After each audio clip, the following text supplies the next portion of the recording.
Buenas noches, espero que todos estén bien. Mi nombre es Andrea López, colaboro con Colcan Ecuador como jefa de producto de genética de biología molecular.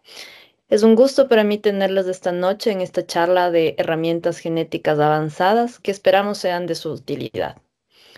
Este webinar se lleva a cabo gracias al apoyo del Centro de Genómica CEGEN, una marca Colcan, y la Sociedad Ecuatoriana de Genética Clínica y Medicina Genómica, cuya presidenta nos acompaña esta noche. Bienvenida, doctora Matos, le cedo la palabra. Buenas noches, Andrea. Muchas gracias por la presentación. Desde la Sociedad Ecuatoriana de Genética Clínica y Medicina Genómica, agradecemos a Colcan CEGEN por su apoyo en la organización de este primer encuentro de educación continua, de los muchos más que se vendrán. Nos complace que todos estén conectados esta noche. Agradecemos que dediquen su tiempo a capacitarse y creo que esto es solo un anticipo de lo que podrán ver en el próximo Congreso Andino y primer Congreso Ecuatoriano de Genética Humana y Medicina Genómica, que se desarrollará del 16 al 19 de julio. Es decir, que ya nos queda aproximadamente un mes. Pueden inscribirse, aún está activa la tarifa de pronto pago y les invitamos a visitar la página web del Congreso en www.congreso.segmg.com, donde podrán tener más información del Congreso.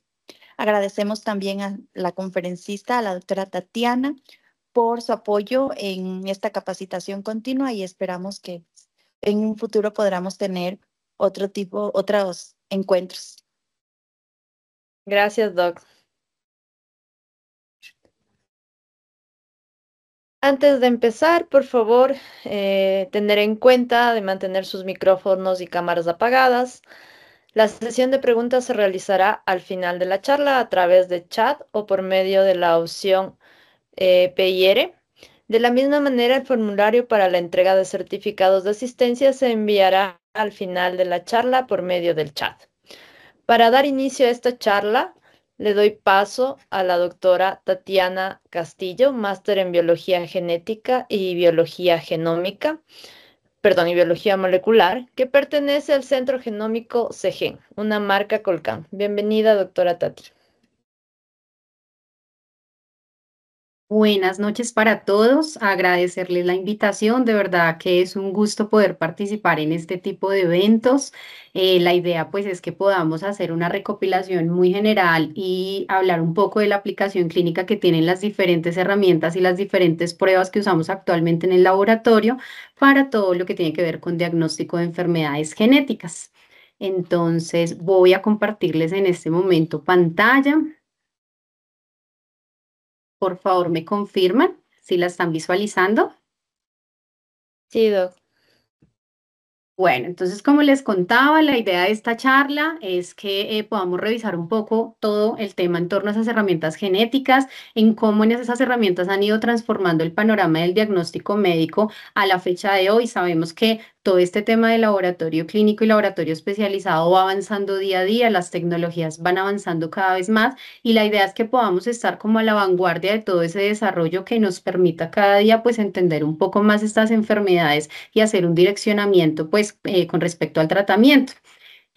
Como les decía, pues hago parte de la línea especializada en genética, contarles un poco acerca pues del Centro de Genómica. Regálenme un segundo, del Centro de Genómica CEGEN. El Centro de Genómica hace parte del Laboratorio Clínico Colcan. Nuestra central de procesamiento pues se encuentra ubicada en Bogotá, acá en Colombia. Sin embargo, estamos trabajando bastante duro y bastante fuerte para poder hacer presencia ya a nivel internacional.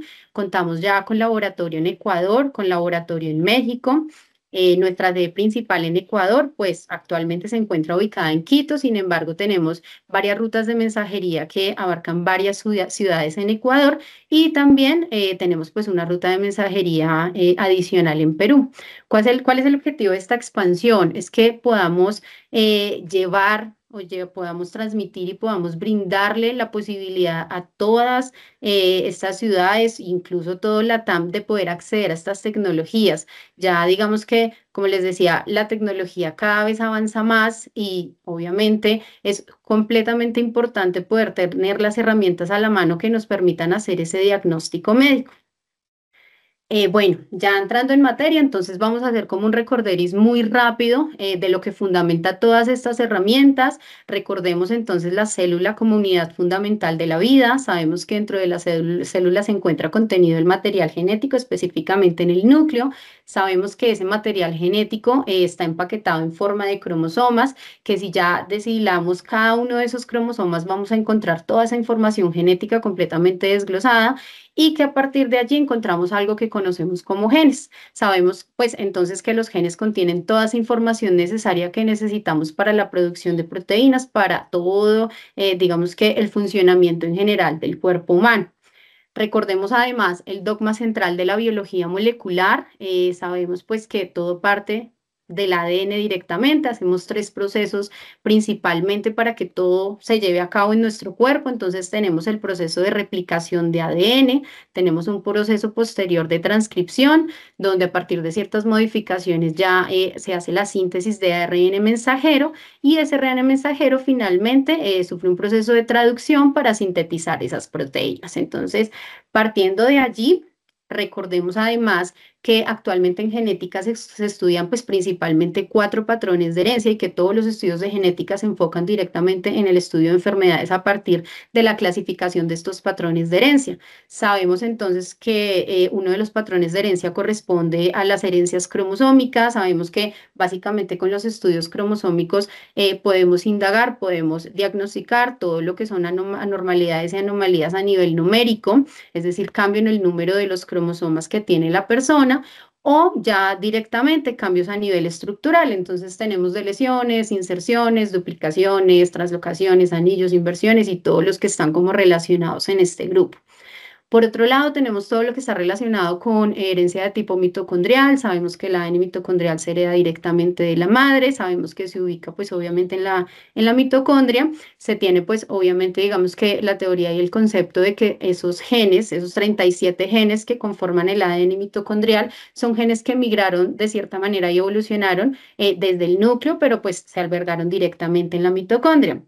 Sabemos que es un ADN circular y sabemos que actualmente ha cogido mucha más fuerza el estudio de este tipo de ADN porque está muy relacionado y está ya muy, digamos que bien datado, que se relaciona con la afectación en tejidos que presentan una mayor demanda energética. Tenemos por otro lado el patrón de herencia multifactorial, entonces aquellas enfermedades que digamos que se generan por la interacción que tiene varios genes, la interacción de varias mutaciones que se pueden presentar en esos genes y cómo está relacionado con los diferentes factores ambientales. Finalmente tenemos el patrón de herencia mendeliana, entonces sabemos que aquí estudiamos todo el tema de herencia de enfermedades monogénicas, enfermedades autosómicas o enfermedades ligadas al sexo.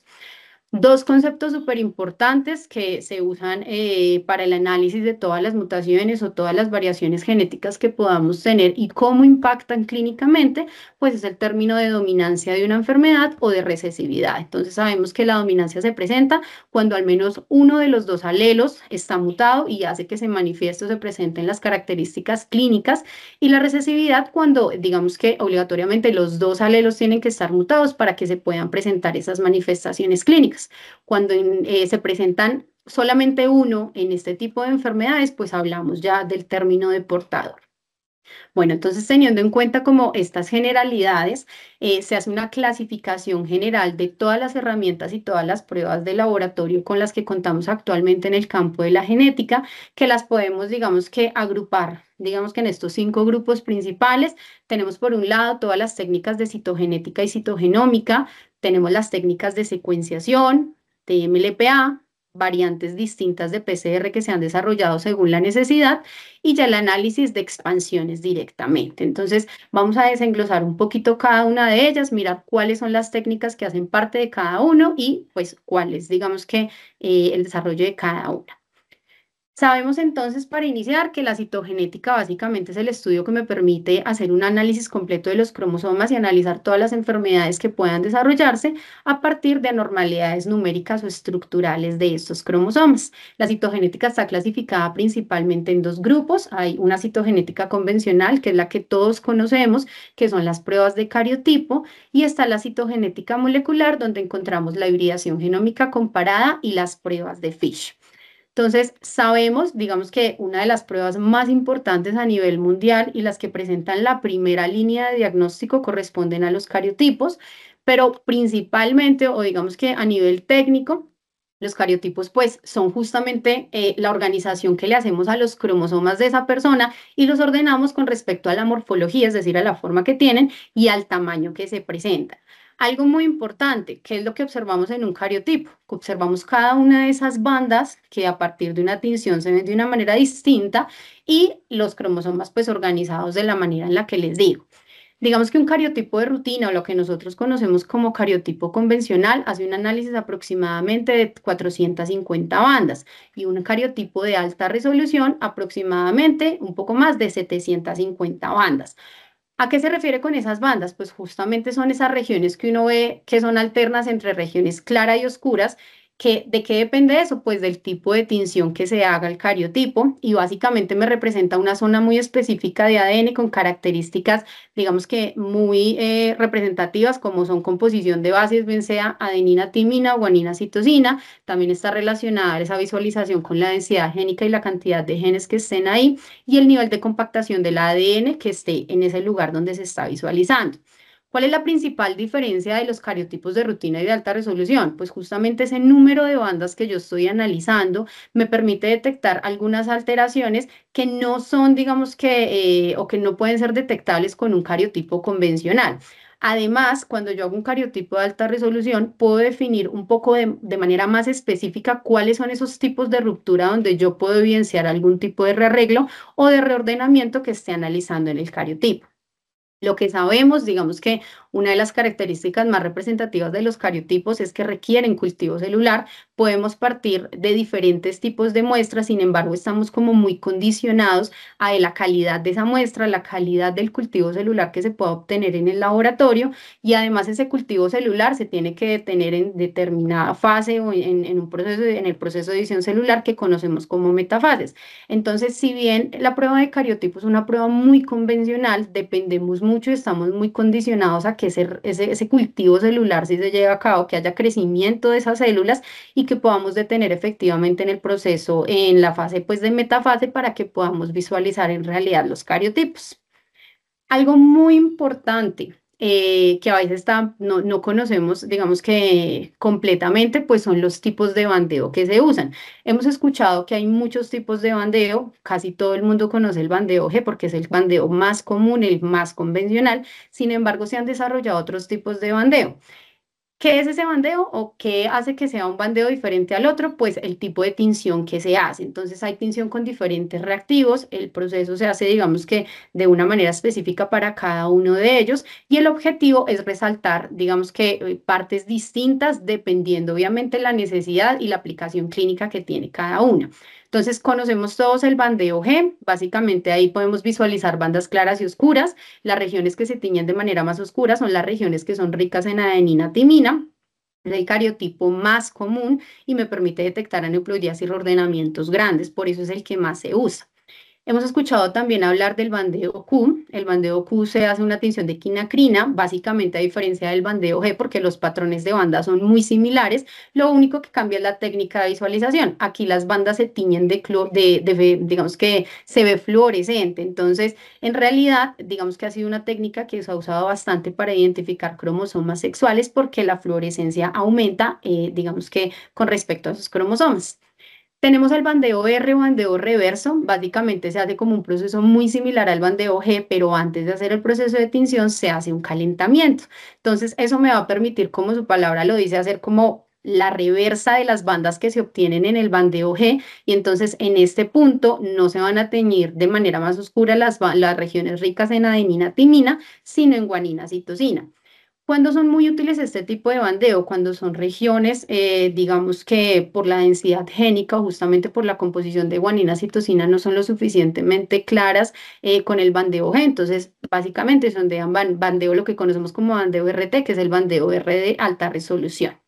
Tenemos bandeo C, muy conocido para el análisis de regiones centroméricas, usa una tinción con hidróxido de bario y yemsa.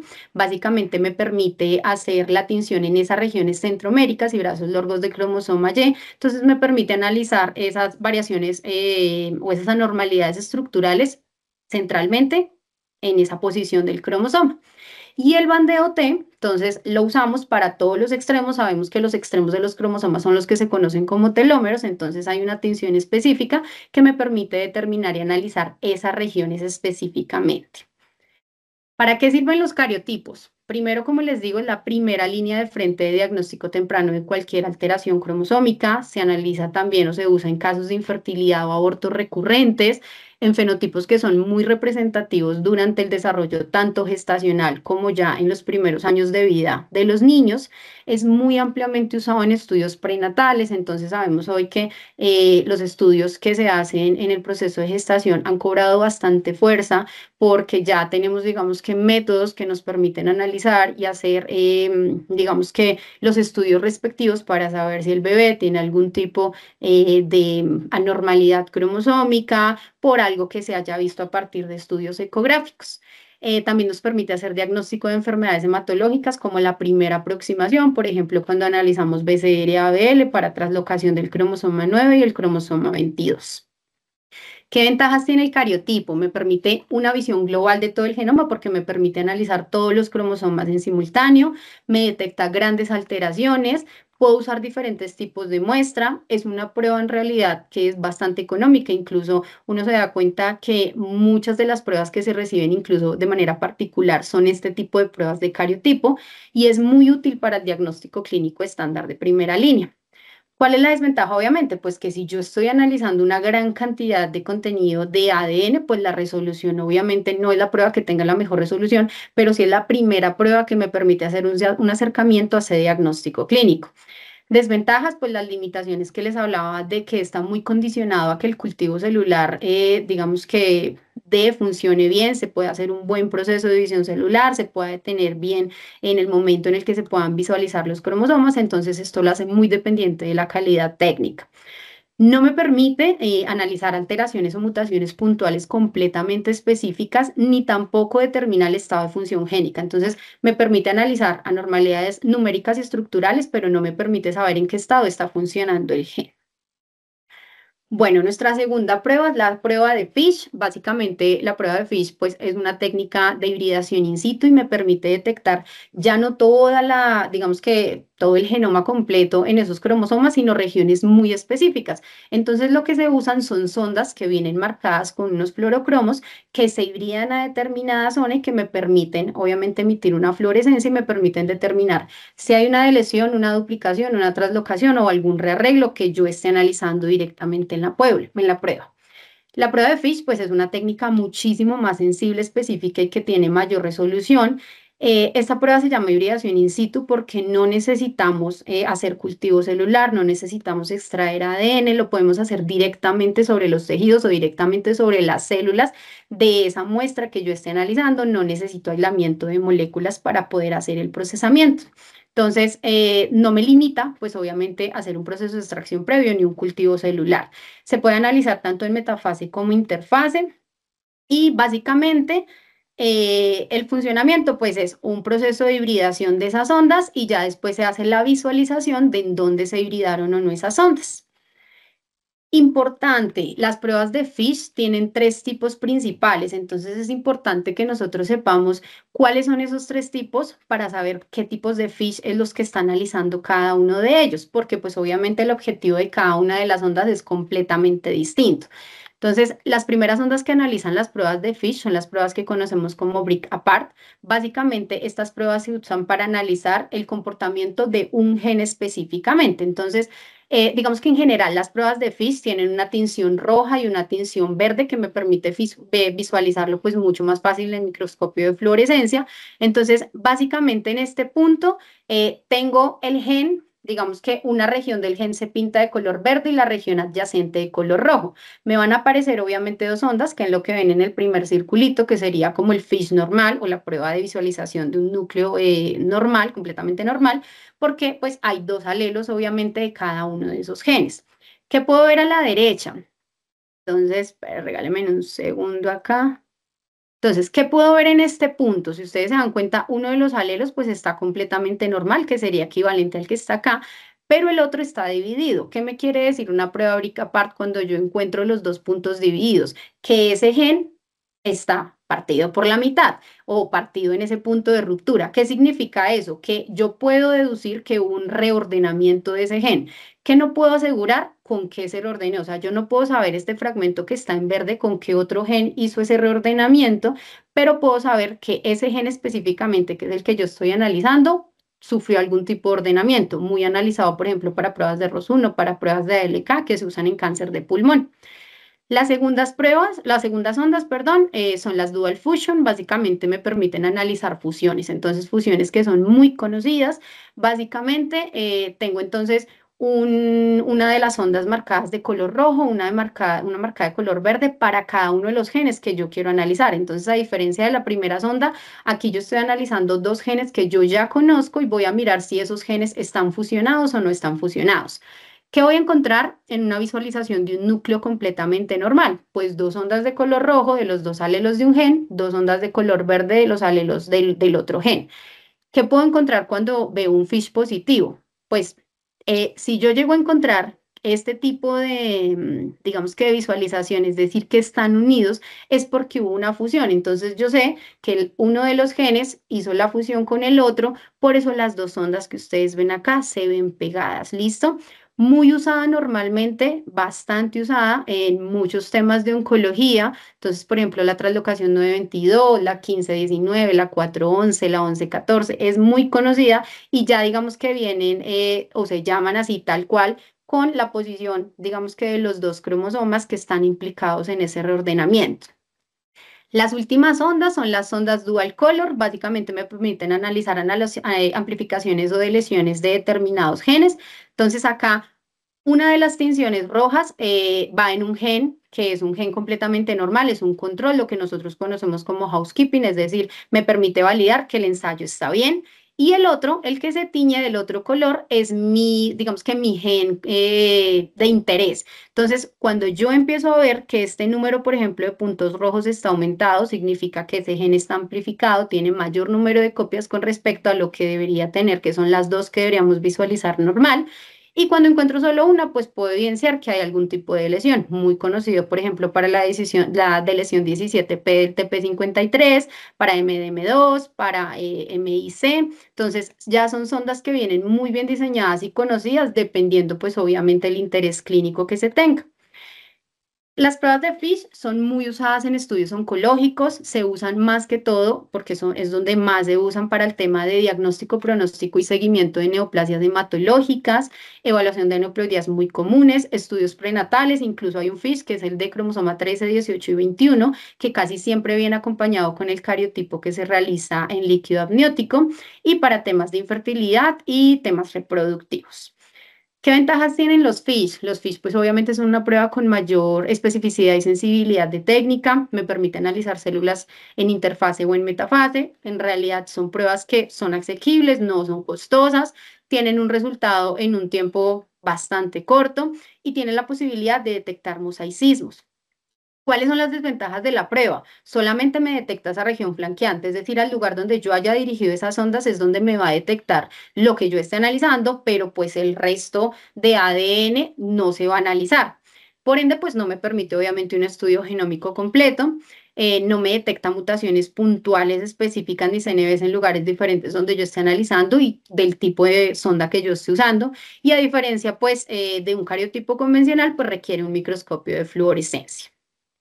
Nuestra tercera prueba, la prueba de hibridación genómica comparada. Entonces aquí volvemos a analizar el ADN en su totalidad, volvemos a hacer, digamos que una marcación para poder visualizar esa fluorescencia y acá básicamente el objetivo principal es poder detectar esas alteraciones en el número de copias determinados como ganancias o pérdidas de material genético a lo largo de todo el genoma.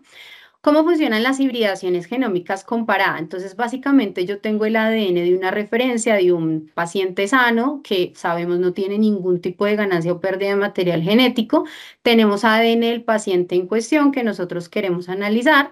Básicamente, estas muestras son marcadas con unos fluorocromos diferentes, 6,5, 6,3, y esto se carga en un array, por eso se conoce la técnica también como microarrays. Entonces, se cargan en un array que tienen múltiples ondas a las cuales se van a hibridar todas estas, digamos que todo el ADN del paciente y del ADN del control.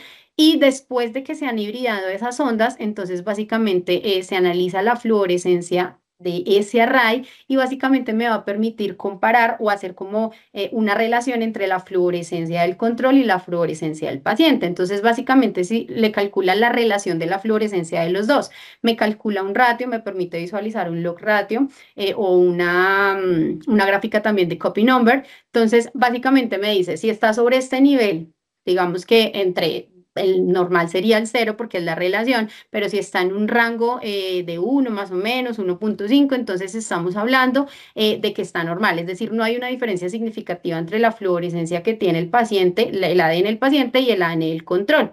Ya en el momento en el que yo empiezo a ver una diferencia hacia arriba, entonces, por ejemplo, voy a encontrar una mayor cantidad de ADN del paciente con respecto al control, pues voy a decir que el número de copias va a ser mayor o hay una ganancia de material genético con respecto al control. Entonces, puedo empezar a hablar de una duplicación de determinada región. Cuando ese valor es inferior, estamos hablando de que no tiene la fluorescencia, digamos que suficiente que debería tener el control, estamos hablando de pérdida de material genético o de lesión de esa región específica. Entonces, básicamente la hibridación me permite hacer esa comparación de ADN de paciente a ADN de referencia y me permite determinar específicamente esas regiones. Hoy en día, varios arrays que se manejan en el mercado incluso incluyen ya sondas de SNPs que me permiten determinar ciertos polimorfismos específicos y además de eso me permiten hacer análisis de pérdida de heterocigosidad, lo que se conoce como LOH. Algo muy importante, la hibridación básicamente, digamos que a nivel comercial se divide o digamos que se clasifica específicamente con el número de esas ondas que tiene el array que me permiten hacer la hibridación del ADN del control y el ADN del paciente. Entonces, obviamente, pues entre mayor número de sondas tenga ese array, pues la resolución va a ser mucho mejor y obviamente la cantidad de análisis que puedo hacer, pues va a ser mayor y va a ser mucho más específico. Entonces, manejamos, por ejemplo, un array de 180 aproximadamente con 180,000 sondas, un array 750 que es muy usado actualmente, incluso muchos ordenamientos ya hablan específicamente de hibridación genómica comparada a 750 y un 1800K en donde tenemos pues obviamente un tope de 1.800.000 ondas que pues obviamente en términos de resolución es excelente. Importante tener en cuenta que todas esas mutaciones o todas esas, digamos que variantes que podamos encontrar con esta técnica, pues igual siempre hay que hacer un filtro bioinformático, hay que descartar temas artefactuales y se pasa pues obviamente por un montón de bases de datos que me permiten al final decir con toda seguridad que sí tengo una variante, hacer la clasificación clínica que obviamente corresponda en cada uno de esos casos. La hibridación genómica comparada, pues me permite hacer un diagnóstico de enfermedades congénitas. Es una de las, incluso es una más o menos la segunda prueba que casi siempre se usa después de los cariotipos. Me permite hacer análisis en casos de abortos recurrentes, en temas de oncología molecular, también en estudios prenatales. Incluso nos hemos dado cuenta que de un tiempo ya representativo para acá, ya para los estudios de amniocentesis no solamente se hace cariotipo y FISH, sino ya los perinatólogos y el área materno-fetal está incluyendo análisis de hibridación que me permitan como tener esos 3 estudios para poder constatar qué tipo de, si existe algún tipo de anormalidad cromosómica en ese bebé y diagnóstico diferencial. ¿Cuál es la ventaja? Pues en una resolución muchísimo mayor a una prueba de cariotipo FISH, me permite estudiar todo el genoma, es útil para todo lo que tiene que ver con diagnóstico clínico estándar. Cuando incluye esas ondas de SNP, pues me permite determinar obviamente esas mutaciones, me detecta esas CNVs más específicas que tal vez no se pueden visualizar en un cariotipo. Sin embargo, es importante tener en cuenta que la prueba de hibridación no me detecta reordenamientos balanceados. Es decir, si él logra hibridar esas ondas y mostrar la fluorescencia determinada para ser analizada, él lo muestra, pero él no tiene la capacidad de decirme si esa posición específica de ADN está reordenada con otra diferente. Entonces, cuando esos reordenamientos son balanceados, no me permite hacer ese análisis. Cuando hay pérdida o ganancia de ese material genético, pues ya me permite visualizar. No muestra ningún tipo de análisis de morfología cromosómica ni tampoco me habla de la función genética de ese gen, simplemente me muestra esa ganancia, esa pérdida, pero no hay análisis de función genética. Y obviamente pues el costo es mucho mayor a una prueba de cariotipo o a una prueba de Fish. Ahora bien, hay algo que la citogenética, digamos que ha avanzado bastante en tecnología y está ya caracterizada por el tema de citogenómica, por técnicas de citogenómica que se conoce como mapeo óptico del genoma.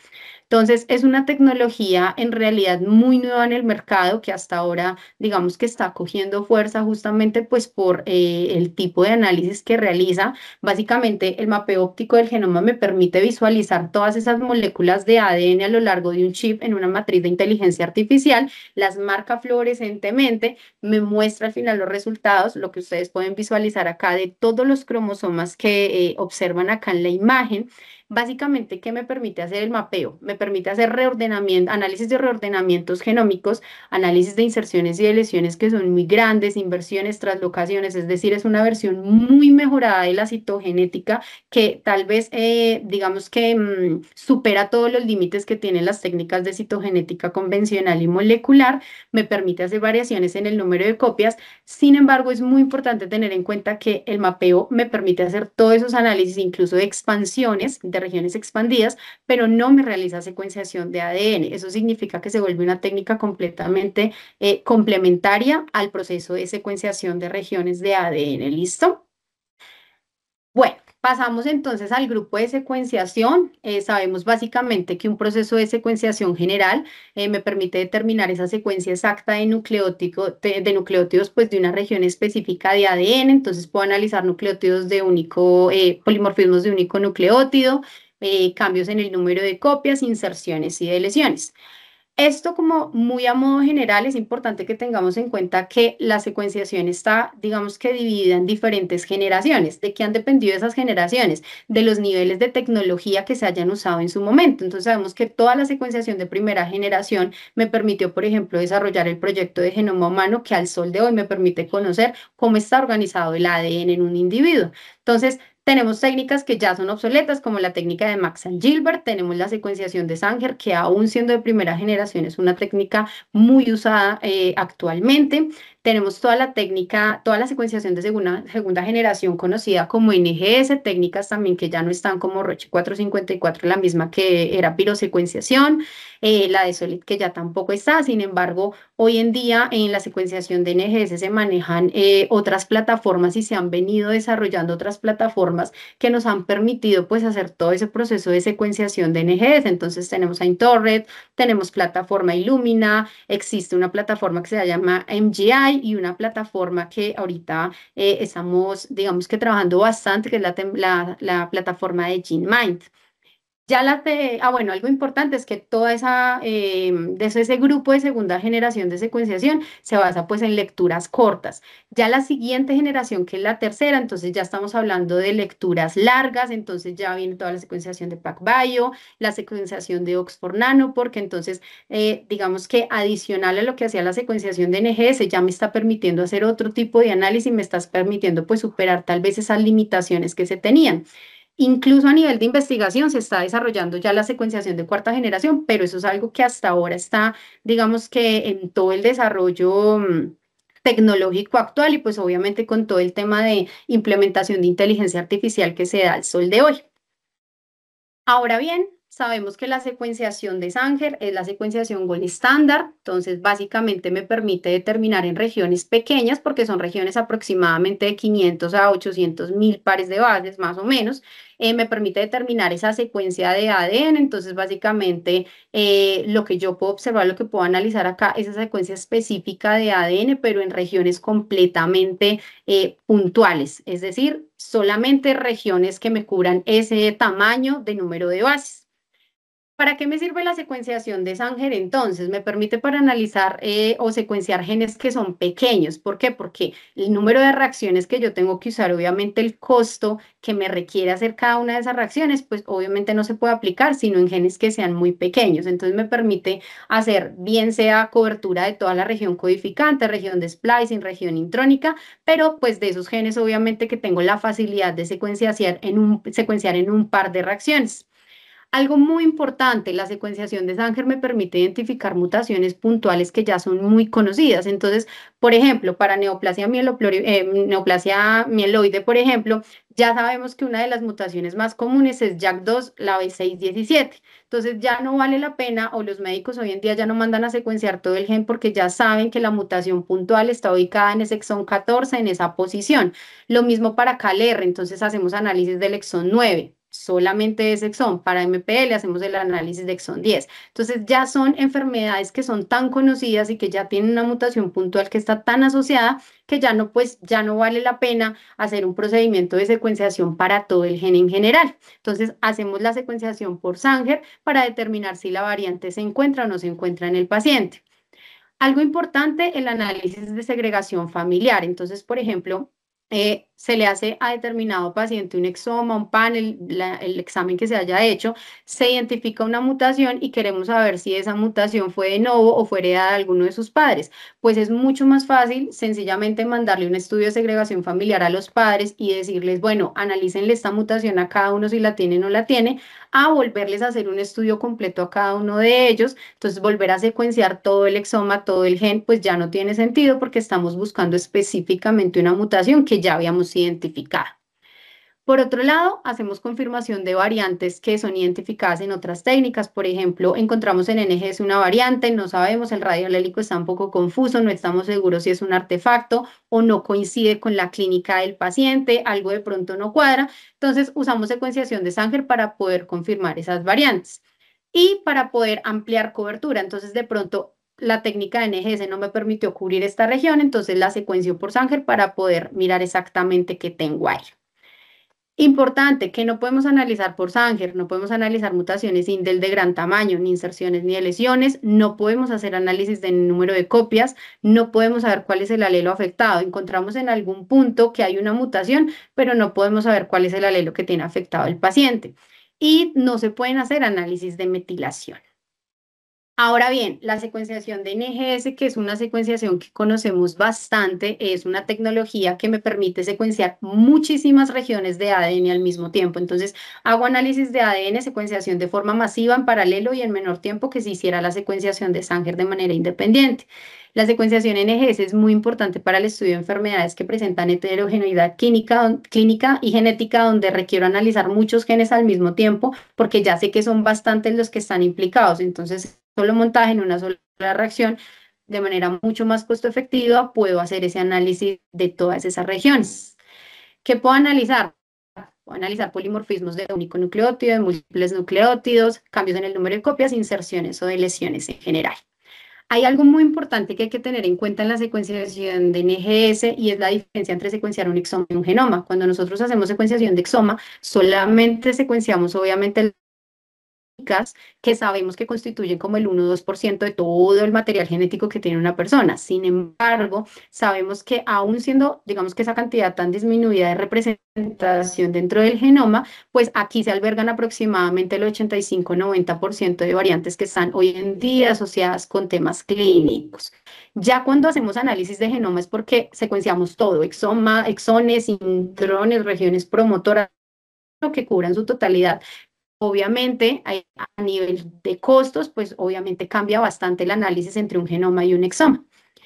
Importante, realmente siempre se manejan tres tipos de análisis de NGS. Entonces hacemos un análisis de exoma completo cuando analizamos 24.000 genes, que es casi la totalidad del material genético de una persona, porque pues ya sabemos que ahí está la mayoría de las variantes reportadas.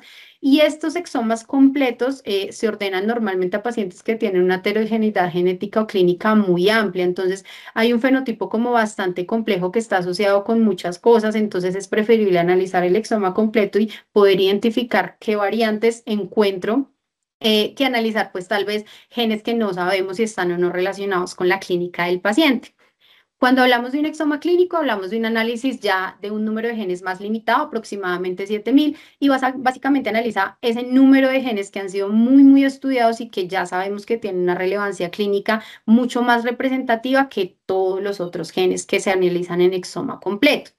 Sin embargo, también la tercera opción son paneles dirigidos, entonces cuando ya conocemos específicamente una enfermedad, o sea, está muy bien clasificada en el paciente, muy bien identificada a nivel clínico por cualquier otro tipo de paraclínicos, entonces ya el médico pues no necesita hacer un análisis de exoma completo de exoma clínico, si ya sencillamente puedo diseñar o puedo pedirle al laboratorio que me diseñe un panel específico para una enfermedad que me analice solamente los genes que ya en literatura están supremamente bien reportados y dirigir pues obviamente todos los estudios en torno a esa enfermedad en particular.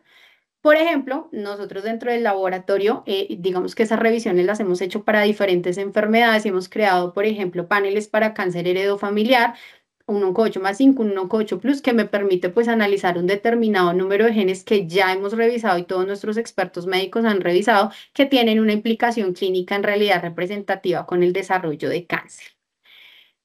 Nuestra siguiente técnica es MLPA, la conocemos bastante porque pues digamos que es una técnica que ha cogido muchísima fuerza para sobre todo análisis de lesiones y duplicaciones de muchas regiones en ADN. Es muy importante tener en cuenta que la técnica de MLPA y los reactivos que utiliza la técnica de MLPA están patentados y únicamente son distribuidos por una marca en el mundo que se conoce como MRC Holland. Entonces, básicamente, ¿qué me permite la técnica de MLPA? Me permite analizar determinadas regiones, algo muy parecido como al principio de hibridación genómica comparada, me permite hibridar con diferentes regiones de ADN de el gen o las ondas que haya construido para cada uno de los paneles de MLPA y me permite hacer una comparación entre la fluorescencia de ese paciente con un paciente sano. Entonces, básicamente me permite, digamos que, hacer una normalización de esos datos y me permite identificar si las dos fluorescencias son, digamos que, equiparables para mostrarme un resultado normal como el que están viendo acá.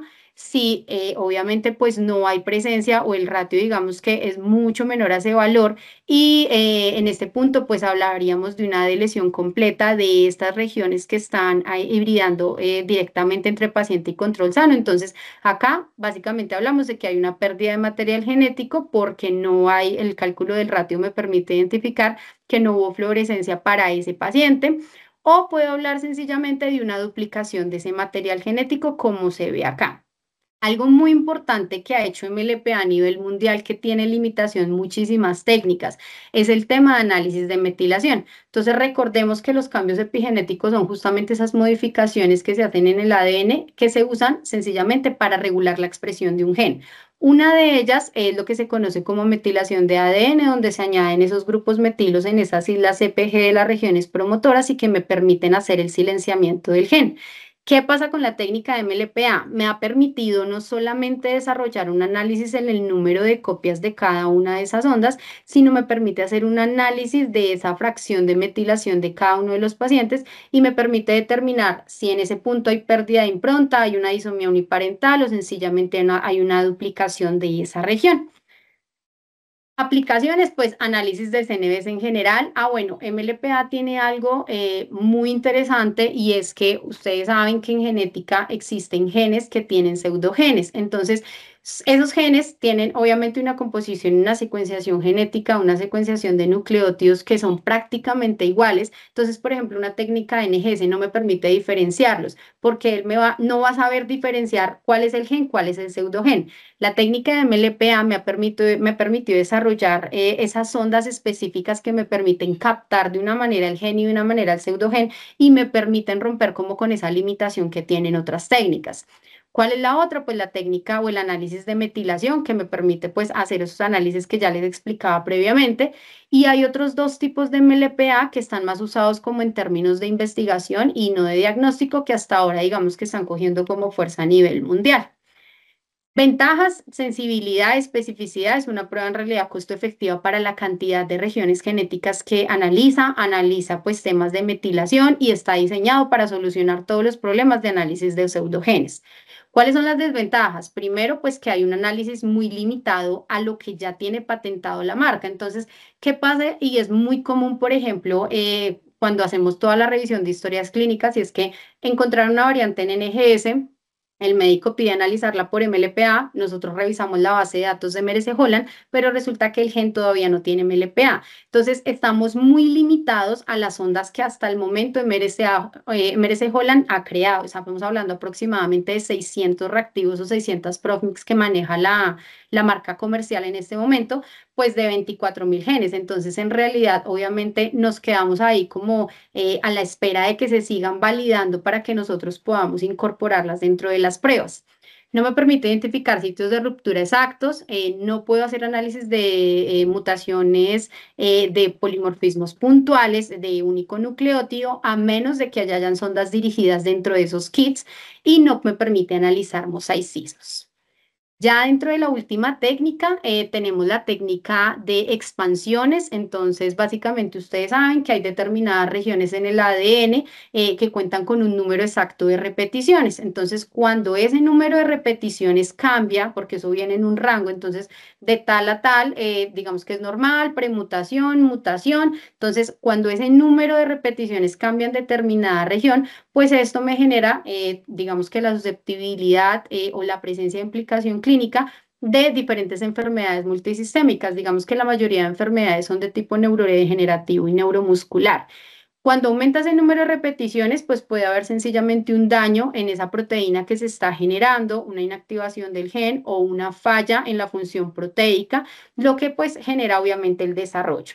Hay algo muy importante con las expansiones, y es que entre más grande sea una expansión, los síntomas de la enfermedad son mucho más graves y la aparición de la enfermedad es cada vez más temprana. Entonces, es diferente, por ejemplo, un paciente con Huntington, digamos que genéticamente es diferente que la enfermedad se presente a los 40 años, donde tiene un número de expansiones de tripletas pues representativo, a un joven que se presenta con 20 años, pues obviamente el número de tripletas va a ser mucho mayor, y eso hace que la gravedad de la enfermedad sea más temprana que la persona pues que se le presentó a los 40.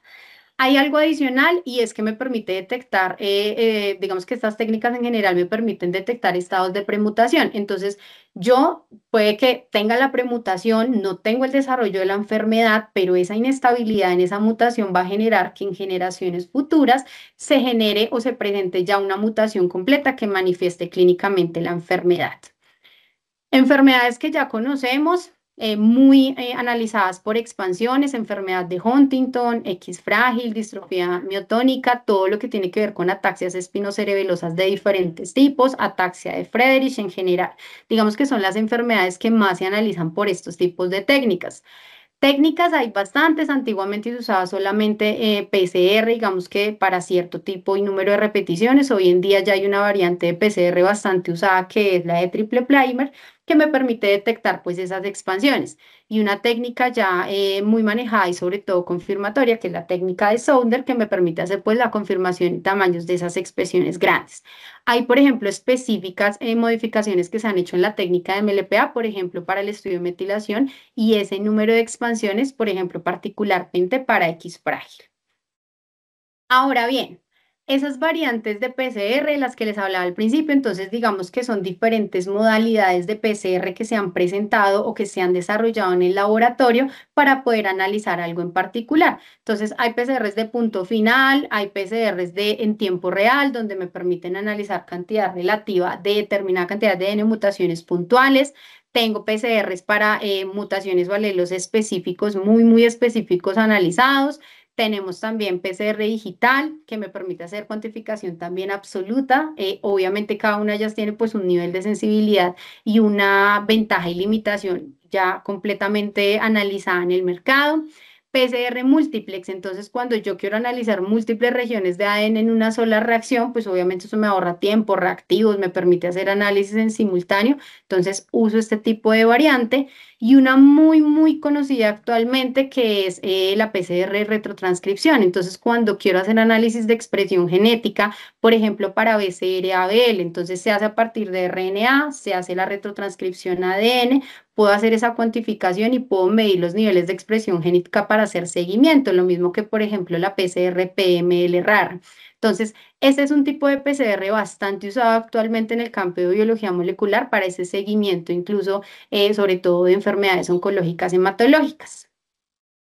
Bueno, acá ya dentro de esto, para que, bueno, lo puedan revisar como en la grabación, está como la comparación de todas las técnicas, porque es importante que dependiendo las muestras que tenga, qué es lo que quiero analizar, qué mutaciones quiero encontrar, qué quiero identificar, para qué me sirve, cuánto cuesta, obviamente, porque eso es supremamente importante, cuánto tiempo se demora, pues hay una técnica específica que me sirve para cada una de esas cosas.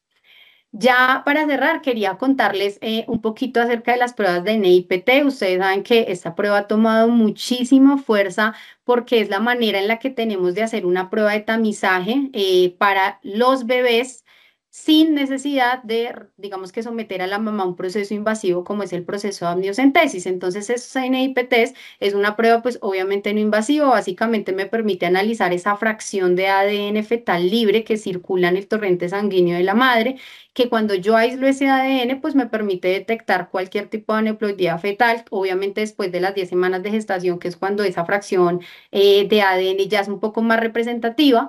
Principalmente las pruebas de NIPT, pues lo digo principalmente porque hay muchas variaciones de NIPT que me permiten analizar más cosas, obviamente mucho más específicas, pero lo básico, digamos, que es el análisis de las trisomías más comunes, trisomía del cromosoma 13, 18, 21, anormalidades en cromosoma XY y obviamente la determinación del género y del sexo del bebé. Sin embargo, es importante tener en cuenta que las pruebas de tamizaje como NIPT solamente me permiten hacer un screening, es decir, que si yo llego a encontrar algo acá, obligatoriamente se tienen que hacer pruebas invasivas de amniocentesis para poder confirmar exactamente que sí haya la presencia de una anomalía cromosómica o estructural, pero es una prueba que se ha utilizado bastante. Bueno, esto es como para que lo tengan muy en cuenta. No todas las muestras biológicas se pueden usar para los tipos de técnicas que tenemos. Es muy importante que se haga la revisión de cuáles son cuáles son los tipos de muestra indicados para cada una de las técnicas de laboratorio, porque pues obviamente de eso dependen los resultados y la calidad de los mismos.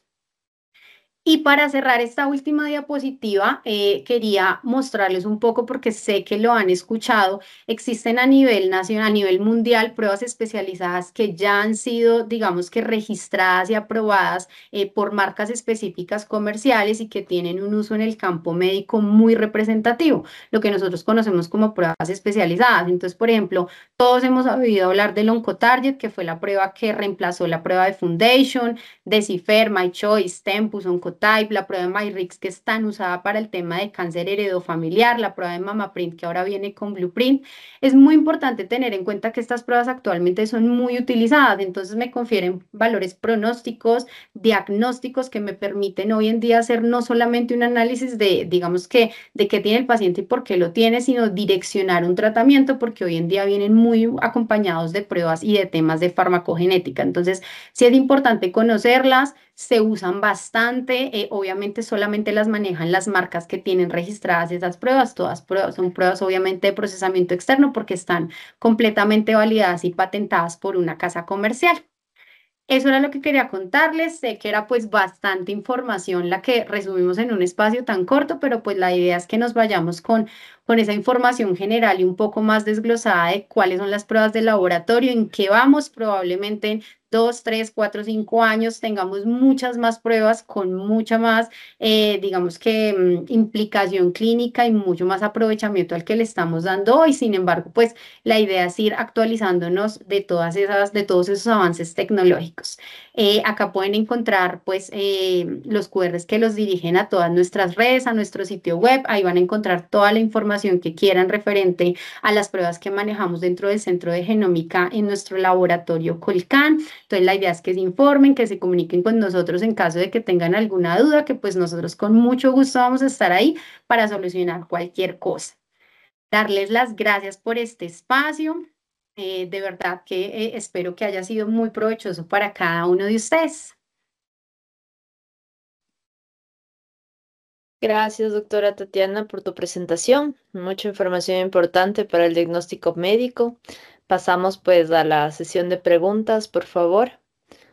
Em,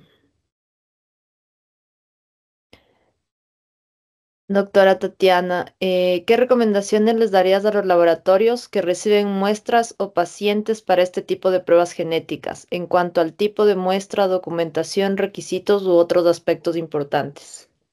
Bueno, digamos que hay que partir de algo importante y es que nosotros, digamos que siempre validamos, obviamente, el contexto clínico de las pruebas y los ordenamientos de los médicos. Entonces, obviamente, dependiendo pues de ese contexto clínico, de qué queremos saber, de qué es lo que se quiere buscar en realidad o qué es lo que está buscando el médico, bien sea para diagnóstico, pronóstico, demás, pues hay una técnica específica. Entonces, en los momentos, digamos que nosotros hacemos como ese análisis de historias clínicas y demás o documentación, lo primero es que siempre necesitamos como documentos y soportes que nos permitan hacer esa, digamos que esa claridad. Cuando esa claridad no está, nosotros tendemos, digamos que a buscar a los médicos, consultar con ellos, de pronto, mira, doc, tenemos esta prueba que de pronto te sirve más en el contexto clínico que lo quieres. Y obviamente, digamos que ya en términos del tipo de muestra, pues eso depende completamente de la disponibilidad y lo que se esté haciendo, ¿no? Porque pues no es lo mismo hacer un análisis en un tejido para cuando estamos haciendo caracterización o tipificación biológica para algún tipo de cáncer, a cuando estamos haciendo un seguimiento de una enfermedad hematológica. Entonces eso depende mucho del contexto clínico del paciente. Pero pues la idea es que justamente siempre haya claridad de parte de lo que quiere el médico y obviamente el asesoramiento que nosotros le brindamos al médico para las diferentes pruebas que tengamos. Gracias, doctora Tatiana. Y tenemos otra pregunta. Si sospecho que el paciente se encuentra afecto de una de lesión, la prueba que debería pedir es FISH, CGH, mapeo óptico. Eso depende del tamaño de las lesiones. Digamos que cada una de las técnicas varía con respecto a la resolución o los tamaños que quiero averiguar. Por ejemplo, yo puedo observar una CNV por una prueba de NGS, ¿sí? Pero cuando ya tengo reordenamientos muy grandes, entonces lo hago por una prueba de MLPA. O sea, eso depende específicamente el tipo de, digamos que de la CNV que estoy analizando o del reordenamiento que estoy analizando, porque por ejemplo las pruebas de FIS ya vienen muy bien diseñadas para regiones que ya son específicas y son completas, por ejemplo el 17P, completo para análisis, digamos que de TP53. Entonces ya depende específicamente el tipo de la CNV que esté analizando y la resolución de cada una de las técnicas que me permita identificarlo. Perfecto, gracias, Doc. Em, ¿Qué factores pueden afectar la precisión del NIPT y llevar a los resultados falsos positivos o falsos negativos? Bueno, digamos que ahí hay varias cosas, ¿no? Primero, hablamos de que el NIPT es una prueba de screening, ¿cierto? Entonces, lo que hacemos es como rescatar toda esa fracción de ADN fetal que circula en torrente sanguíneo. Sin embargo, primero, si no tengo una fracción fetal lo suficientemente representativa, pues obviamente eso me puede llevar a falsos resultados. Entonces, por eso, por ejemplo, se dice que se tiene que tomar a partir de la semana 10. Entonces, primero la concentración. Segundo, por ejemplo, se ha presentado casos en donde ha habido embarazo gemelar, uno de los embarazos desaparece, lo que nosotros conocemos normalmente como reabsorción de ese segundo bebé. Entonces, puede haber obviamente una mezcla de ADN que me permita digamos que un artefacto por los remanentes de ADN que había del otro bebé. Entonces, eso es también, digamos que una limitación. Otra cosa, que tengamos, por ejemplo, mosaicismos entre el ADN fetal que circula en el torrente sanguíneo y el ADN placentario. Entonces, si yo llego a tener alguna, digamos, variación entre la composición o la estructura del ADN de esos dos, pues me puede aparecer en el ADN fetal algo que en realidad no me está representando lo que tengo en ADN placentario. Digamos que básicamente son como esas cosas, pero por eso siempre, siempre se hace el énfasis de que cualquier cosa que se identifique en una prueba de NIPT tiene que ser confirmada por una prueba posterior que ya me permita estar completamente seguro. Además, porque ustedes saben que hoy en día con todo el tema de la legislación para el tema de abortos, pues obviamente se necesita confirmar completamente que el bebé sí tiene o no tiene esa neoploidía específica para que en realidad se pueda hacer un procedimiento pues tan invasivo como ese. Entonces, siempre tienen que venir acompañadas de pruebas en caso de que se encuentre alguna normalidad.